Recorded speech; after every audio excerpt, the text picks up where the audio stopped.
off by asking a question. Does anyone know some great teams? You know, the word team, there's a lot of different things that could be team. Can anyone actually tell me this? I know that we've got some mics in the room, so can someone tell me of a team? Anybody? Anybody at all? Put up your hand real quick. What's a team? Like, think of a team. There's all sorts of different types of teams. There's sports teams. There's all sorts. Does anyone want to give me one real quick? Anybody? Anybody? This is your chance. Online, if you're in the chats, just write down a team that you can think of. It can be a sports team. It could be a work team, whatever it might be. There's all sorts of different teams. We want to hear your responses this morning, so just make sure you write that down in the comments. So some of the teams, because nobody can think of teams apparently, unless I missed your hand. Apparently we have no idea what a team is, so I'm glad because now I get to teach us this morning some basic teams. So the best team of all, which is clearly coming up on the screen that's coming up first, is the Toronto Maple Leafs. Come on, that is the best team of all. We all know that bar none, hands down, is the best team ever. Come on, there's nothing like blue and white. Come on, you'll notice now. You might notice, and I'm not saying this because it's possibly true or not, but you might notice that Motion Church, our colors are blue and white. We didn't plan that, but it is true, and there's a reason. It's this reason, because we're always cheering for the Leafs. So our next picture on the screen, we've got our police officer. This is actually the Cornwall police officers. That's a picture of the police that are in Cornwall. I found one that worked, and we're thankful for that team that works together, make sure that our community is protected. Yes, Jacob? The A-team. A-team? Come on. Whether you're part of our church, we have the A-team, or maybe you watch the show, the A-team. I love that example. That is great, because every person on the A-team, and I'm going to come back to that example. That's so good. The A-team, awesome. And we're going to keep going here to the next picture. We've got our doctors and our surgical teams. These are important people who make a team. They all have a role. They all have a position. It's just like Jacob said. An A-team is a great team because they all had their important positions on the show. If you didn't watch it, everybody had different qualifications that allowed them to work together as a great team, which is kind of like our A-team here at church. Everyone has giftings, and everyone brings something to their role. The next one that we're going to go to is construction. There's a construction team. You've got engineers. You've got planners. Everybody has to come together to make this great team. But my big question this morning is, what makes a team or a great team great? What makes a great team? What makes a great team? What actually is the thing? What is the fibers of the team that makes them great? That's what I'm really asking this morning. What makes a great team? And the example that I think about, the most recent example that I can think of in Canada in the last few years, is there's a team called the Toronto Raptors. And if you don't know who this team is, they're an NBA team. They're a basketball team. And they started in 2019, at the beginning of their season, with a big, massive trade. And if you don't know anything about these Raptors, is they had done very well in 2018. They had actually gone really far into their playoffs, into like a tournament basically. They had gone really far to making it to the very end, but they actually lost. They lost in one of their series. And the problem with this loss was they kept getting the playoffs and they just couldn't break it. So what the general manager decided to do, the president of the team decided to make a trade that changed the course of this team's entire history. Because what happened was they actually traded their most valuable player. They traded their most well-known player, and the player that had been told that, hey, you know what, we've re-signed you, we're going to make sure that you're on this team forever, because he was their superstar. He's their player that if there's any player they're not going to trade, it's going to be him. But what they ended up doing on this day, they ended up doing a trade where they traded a guy named DeMar DeRozan for a guy named Kawhi Leonard.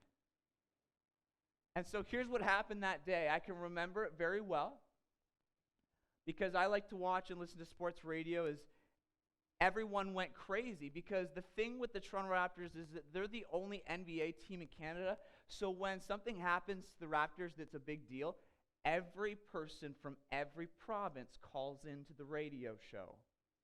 And the problem with being an only Canadian team, not everybody knows the players from the United States on other NBA teams. So everyone could not believe this trade. They were like, are you kidding me? They're their best player. And what they soon discovered was that the Raptors actually, the president made the best trade of his entire career. Because what people soon learned was that what they traded for was a better player. And this guy named Kawhi, who's in this picture right here, he's on the screen, he was part of a team before that where he was having health issues and he didn't have a great season. And so he was actually having some issues with the team, just not making sure he gets enough rest. He was being overplayed. He just felt like he wasn't being treated properly. So they traded him away with a few other players, and the Toronto Raptors traded a few players their way. And the thing that he said when he got to the team was, he said, look, guys, I want to be part of this team. I believe in this team. We can do really, really well, but I'm going to need you guys to let me kind of make my decisions. Because I'm the superstar, because I'm the best player, I'm going to need some nights off. And if you've ever been part of any team or any sports team, if you know your superstar telling you, or your best person on your team telling you, I'm going to need a night off or two. You guys can all do it, but I'm going to need a night off. That's really hard to hear.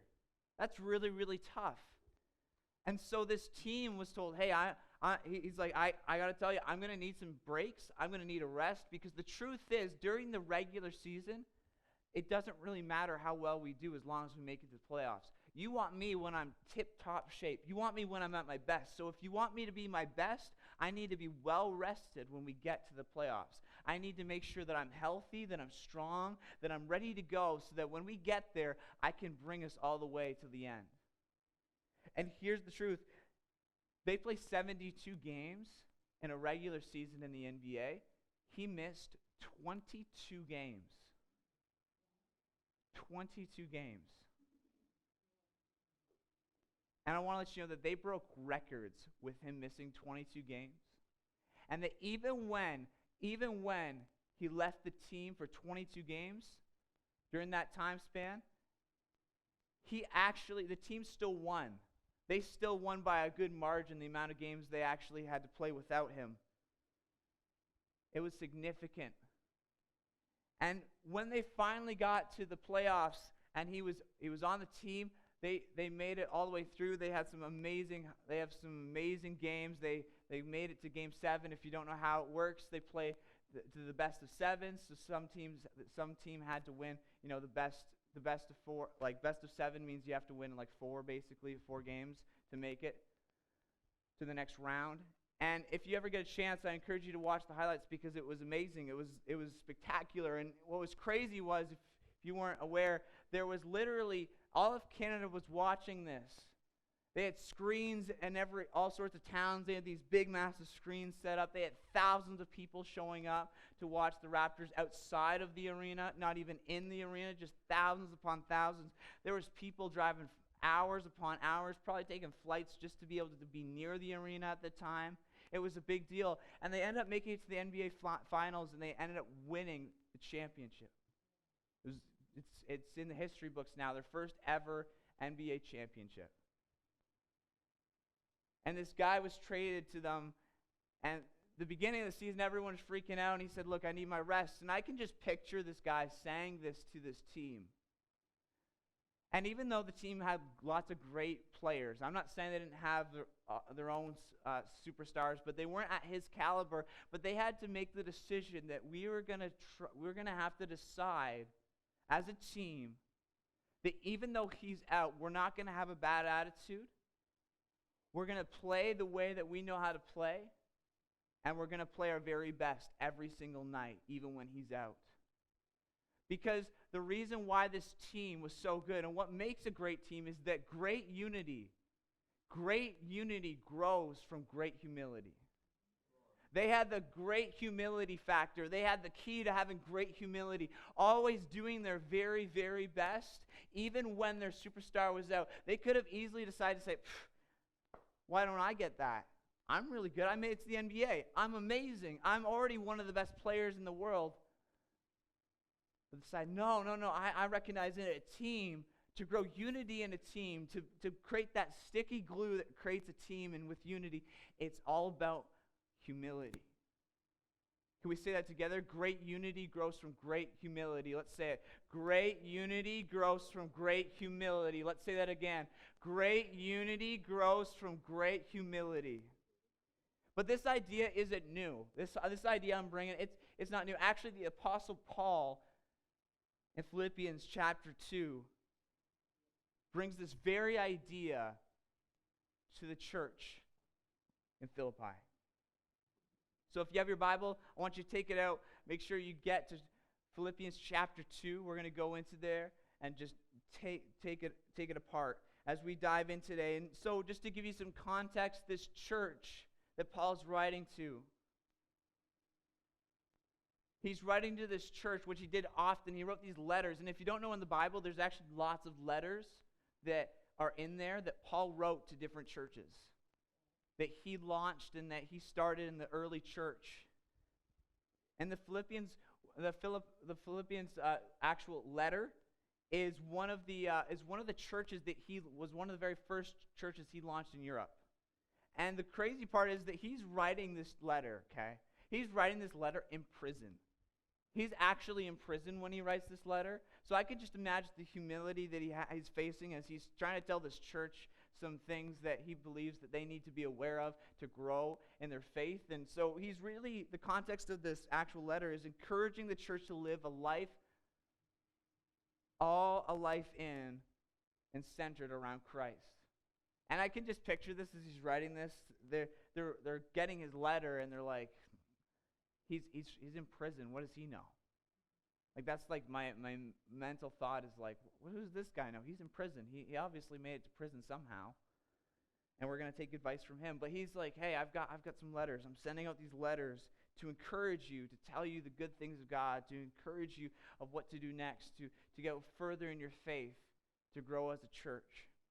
And it says in Philippians chapter 2, verses 1 to 5, therefore, if you have any encouragement from being united with Christ, if any common sharing in the Spirit, if any tenderness and compassion, then make my joy complete by being like-minded, having the same love, being in spirit and of one mind. Do nothing out of selfish ambition or vain conceit. Rather, in humility, value others above yourself, not looking to your own interests, but each of you to the interests of the others. You see, the reason why Paul is talking, he's talking about them just about unity, like we were just talking about. He's talking about being a team, being a church team. And the key here is that this church is riddled with Roman culture. And why that's interesting and important is that Roman culture believed that what's most important in life is your position. Roman culture believed that it didn't matter. Humility wasn't that was not something they cared about. Your position is what mattered. Your stature in life is what mattered. That's what made you important. That's what made you successful in life and what mattered. And so he's telling these people, hey, everything you've ever been told that matters isn't what's important. Everything you've ever been told that builds a team isn't important. No, Coach Paul in this moment makes his own play up because he begins to tell these people the things that are great to build up humility in their lives and the things that hinder humility in their life. And I love it because these people, I can just picture it, are probably reading going, this is nothing to what we've ever been told before. This is nothing that we could ever imagine that we're supposed to do because they've been so focused on, oh, I got to get a new position. I got to do better at work. I got to get up being a boss. I got to make sure that I get a raise. I got to make sure that I've got the right clothes. I got to make sure I have the right house. I got to make sure that I have everything that makes me look good. And he says, nope. It's not about that. It's not about that. And so first what I want to do this morning is I want to talk about humility, and I want to go into the hindrances of humility. Because these are really important for us to understand what Paul's trying to tell them. He says, do nothing out of selfish ambition or vain conceit. These are the two things that he talks about. The first one we're going to go after is selfish ambition, which is really just motivation. That's really what selfish ambition, it's a motivation, right? To have a selfish ambition is a motivation. I'm selfish. It's the desire to be number one, always, no matter what the cost. That's what it's all about. Selfish ambition is all about being number one, which is all related to that culture of it's all about me. You don't really end up caring about others. You really only care about yourself. And you probably, in the workings of trying really, really, really hard to be number one, probably hurt people along the way. And what it does is it often ends up leaving you alone. Which is interesting because we're talking about team. And how we just mentioned that, unity, like that's what Paul's talking about is unity. Hey, we got to be together as a team. Unity is the key to success. And what he's going after is this humility factor. And he's saying this right here is what builds unity is humility. And we need that so much. And this is the exact opposite. I can remember, if for the kids in the room, you've probably done this before. You've probably had a friend who has a toy that you want. Or they have something that you want really, really bad. And if that's not true, I will be shocked. Because you probably have it on your Christmas list. Parents, you probably relate to the same way. There's something you see somebody has. And it's really easy to connect yourself with somebody with something that they have. Like, I can remember I was a kid. I was probably in grade, probably grade 6. I should say not grade 4, grade 6. And I had a friend that I had kind of developed, and I knew that he had this thing called an Xbox. And let me tell you, I didn't have an Xbox. And so I thought, you know what, I'll build this friendship for the Xbox. I don't really know the person that well. Like, I don't really, I don't really care if I end up making a friendship out of this or not. I just want to play the Xbox. So I can remember specifically saying, like, we should hang out sometime and play the Xbox. And some kids are like, I did that once. I just wanted to play with the Transformers and the Legos he had. I wanted to play the Xbox. I can remember going to this kid's house and being like the whole time, like, are we going to play the Xbox? And I don't think we ever played the Xbox. And the kid was probably wondering, why are you even here? All you're talking about is the Xbox. And we ended up down the road, him and I became great friends. But the truth was, in that moment, it was all selfish ambition. It was all my personal desires wrapped up in an object that I really wanted. It was a motivation for having something I didn't have. The second one is vain conceit. And it's really just having a false view of yourself. Really believing that this is who I am, I'm the best. I'm not only have selfish desires to be number one, but I also think that I'm number one. I also believe that about myself. I believe that I have it all, that I don't need to worry about anybody else. I've got it all. You have excessive pride. That's really what it's all about. It's excessive pride. And really my favorite way to say it's the me show. Like, at the end of the day, everything's about me. Every conversation I have leads up to about me. Every discussion with somebody who's hurting ends up leading about me and my feelings and how I feel. It's all about me. These are the things that get us stuck. And my greatest example with the me show is if you just see enough celebrities. Not every celebrity is like this, but there are lots of celebrities where it's the me show. Because really that's how they build their popularity. It's the me show. Everyone thinks I'm the greatest. I'm number one.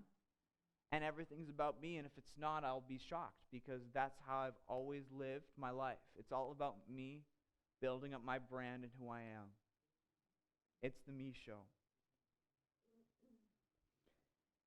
And this is the thing, is that my favorite part about this, as we go back to the Toronto Raptors connection, as we talked about that team, the superstar Kawhi Leonard, as he had taken 22 games off during the season, is he went to a new team because he was only on the team for 1 year.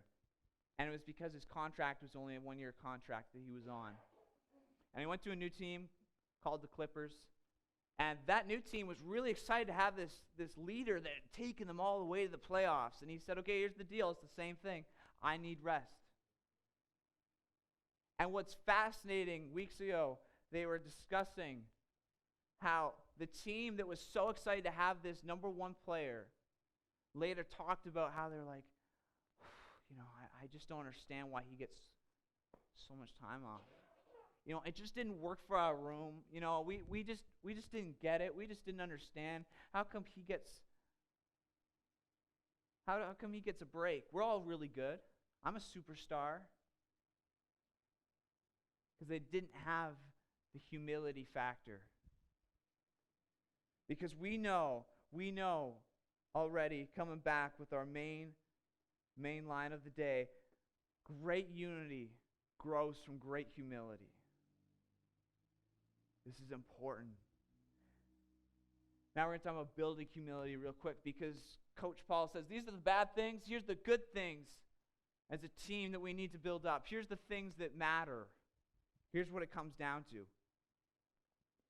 And humility, value others above yourselves, not looking to your own interests, but each of you to the interests of others. I want us to take a moment to just notice what we're about to dive into is in humility. So we're coming back with the verse. In humility, value others. We got to value others. Not looking to your own interests, not to look into myself, not about me, not about wanting the Xbox, not wanting about the position or not having the career job that I've always wanted. Maybe it's about thinking about what others' interests are. The first one we're going to talk about is valuing others. Caring about others' needs. Whenever I think of what the MPS Christmas tags are, that's it right there. It's deciding that, my kids could have a little bit of a better Christmas this year if I had that extra $30. But you know what? There's a kid that doesn't have Christmas this year. And the truth is that I need to make sure that a kid knows that they're valued and loved by somebody they don't know. By giving and pouring into their life. I think the biggest thing that we throw away sometimes is that valuing others are, which is something we hold on to our culture the most dear, is spending your time. I think it's really easy to decide not to spend your time with somebody because we have so many excuses why not to. When I was a student in youth ministry, I can remember a leader that I had where he decided every single Sunday afternoon when football was playing, he would let all the students come over, watch the football game, all the football games, in his downstairs living room in his basement with this big, massive screen TV. It was massive. It was like 90 inches big. Like he had this massive screen. It was huge. And we watched these football games. Honestly, I'm not the biggest football fan, but I did it. And he had free food, all we could want, and he would just hang out and chat with us, and he would spend that time with us. Let us into our home, spent time, served with us, giving and pouring into our lives. And I could tell you right now, I could call him up any day of the week and say, hey, how's it going? Hey, this is what's going on in my life. I just want to talk to somebody. Because he decided to implement his time and showing that he cared about what we cared about. It might have been food at the time, and it might have been sports, or it could have just been what was going on with life. He wasn't just valuing us, he was serving us as well, which is our second point. Serving others as we're drawing closer to the near end of our conclusion today. You see, he was serving others around him and caring about others. And really, Paul is like, this is what it is right here. It's about serving. And I love it because at Motion Church, we serve others like no other. We are all about it. This is like our culture. This is our thing. And my favorite thing is when we have times where we struggle with serving, when we have times where it's difficult, is that we have an opportunity to look back here and say, so are we building humility out of this serving? Are we really, really going for that, or are we just going for ourselves? Because if we really, really believed in serving, and if we really believed in humility and creating unity, then we'd recognize how important serving is to the people around us, not just to us.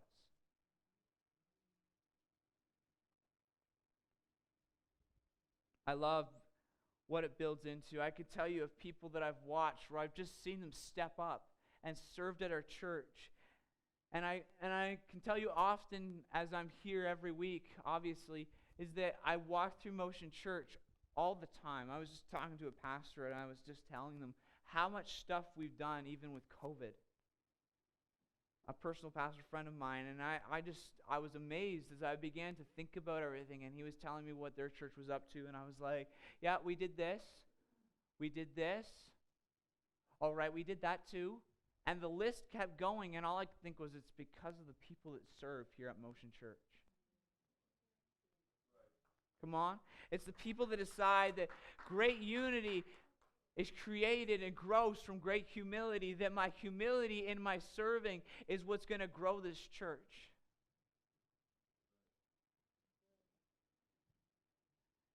And so what Paul continues to say in Philippians 2, verses 5 to 11, this is the key point. This is the point right here where he goes after why we do this. Who's the greatest example of all? He's like, you know what? I can bring the house down right here with why it's important.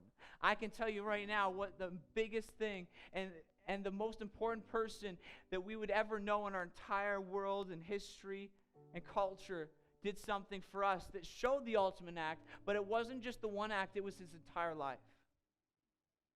It was decided when Jesus decided to come down as a man. As a man.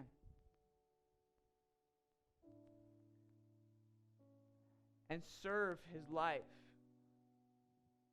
on earth by dealing with the people who needed him the most. And it wasn't the people who were complaining about serving, and it wasn't the people who were all about themselves, the Pharisees. It wasn't the religious leaders who he cared about or went to the first and said, oh, I'm here. I made it. Finally. He went to the person who was down the street, who was on the corner, and spent time with them. Broke bread with them. Had dinner with them. And made sure that he showed that in humility,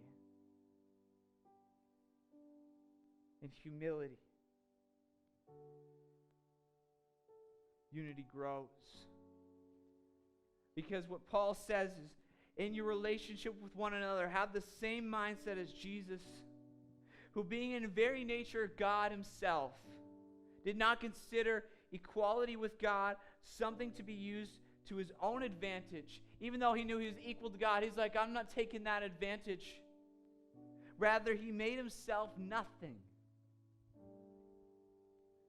Nothing at all. By taking the very nature of a servant, being made in a human likeness, and being found in appearance as a man, he humbled himself by becoming obedient. When he was in the garden, as he was crying, as he was shedding bloods of sweat, as he recognized that his decision, the whole factor of humanity and why his Father sent him and everything was coming to this pinnacle point where he was like, hey, is there another way? He's like, this is it right here. My humanity hits me.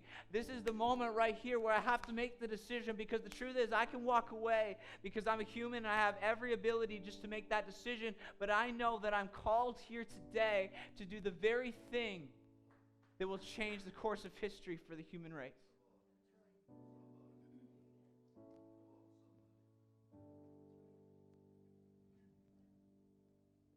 by becoming obedient to death, even death on a cross. Therefore, God exalted him to the highest place and gave him the name that is above every name, that at the name of Jesus every knee should bow, in heaven and on earth, under the earth, and every tongue acknowledge that Jesus Christ is Lord, to the glory of God the Father. Because Jesus' greatest humility made way for our greatest victory.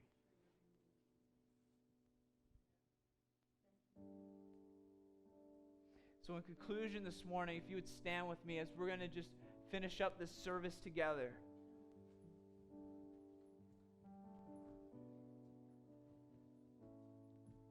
Because I really think that sometimes we get cast into a web where we believe that serving and being part of a team gets really old really quickly. And we kind of get used to just being part of this family. We get used to being part of this church. Or maybe you just get part of being used to your family. You know, kids, maybe you get tired of your parents telling you to do the chores all the time. Maybe you get tired of going to practice every day for your coach, for the hockey team or the soccer team or the basketball team. And it gets old really, really quick. And I want to tell you this morning, that in the moments where it's really difficult is the moments where it's your opportunity. When Jesus had the moment where he was in that garden, he had to make the decision. That was the pinnacle point. Maybe this is your pinnacle point right now today with your serving where you are right now, wherever it may be. Where you're in the garden, you have to make the decision. You have to make the choice. What is it all about? Is it really about me?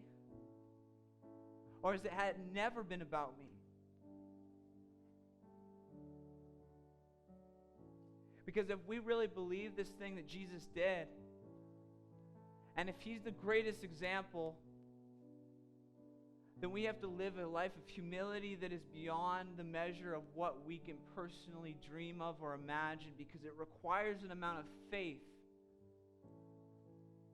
that is hard for us to bear, but that we have to take with us to the end. Because what Paul is doing is writing a letter as he's in prison, as he's preaching out a letter. I love it. He's preaching it out to this church, saying, you're doing so well. If you just realized right now that you had humility like Jesus did, you would reach a new generation. You'd reach more people. Because Jesus reached the unreached. Because he decided to have a level of humility that was beyond any measure.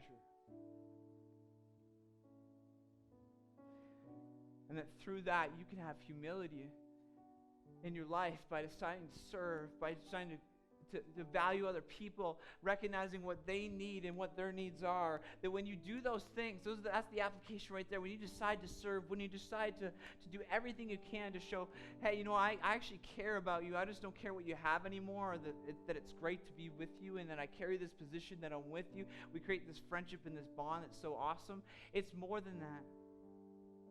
Because when we're together, we carry humility. When we're together, we feed into each other, and we create this unity that becomes victory for other people in our lives, not just our own. I want to land today that our church is built on people who are humble, that recognize that the calling of God is more important than their own lives. That we do this because great unity grows from great humility.